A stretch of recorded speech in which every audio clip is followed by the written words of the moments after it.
Hello friends, welcome back. In this video, we will continue with the validation. So we have created all these functions, validate username, validate email. So we need to call this function in the input. So let's do one by one. So first we will do it for username. So after this curly braces, we will write this dot validate username. Okay, so validate username.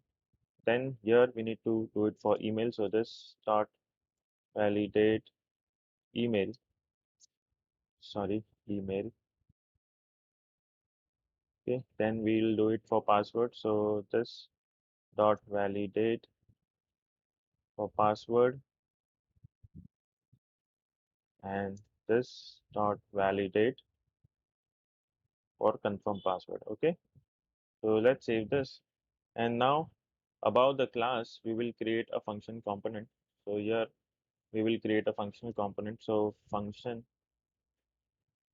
the name of the component will be validate message, sorry, validation message.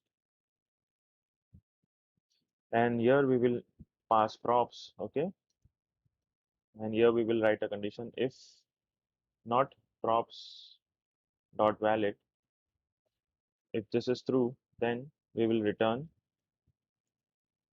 div with the class name alert message, sorry, alert hyphen danger. Okay, and role which is equal to alert, and inside this div we will write props dot message, and if there is nothing, then we will return null. Let's save this, and then we need to come to the input. So let's go back to the input, and after the input we will add a span, and inside the span we will render the component validation message. Okay, and inside this we will write valid equals to this dot state dot username valid, and message which is equal to this dot state dot error message dot username. Okay, so this message will come from, where is the username? Yes, this will be the error message. Okay, username should be between 6 and 15 characters. So let's save this file, and now let's check it. Okay, before we do it for all the inputs, let's save this and let's go to the browser and let's write something. So now we are getting a error that username should be between 6 and 15. So now it is 6 characters. So the error message has gone. So let's do it for all the remaining inputs. So let's copy this span, and here after the input we will paste it, and here I'll write email valid. Okay, so email valid, and here I'll write email. Cool. And then again after this input we will paste it, then this will be password valid,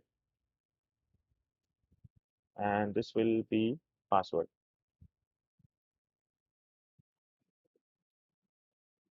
And again after this input we will paste it, and here we will write password confirm valid, password confirm.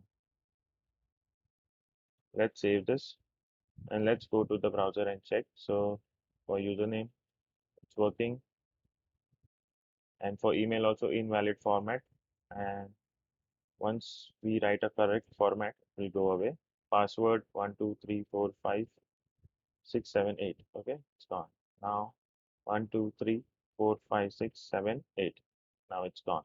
So we have completed all the validation for our form.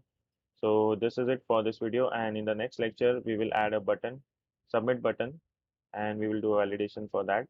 So I hope you like the video. If you like the video, please like, share and comment, and please subscribe to my channel, and I'll see you in the next video. Till then, take care and bye bye.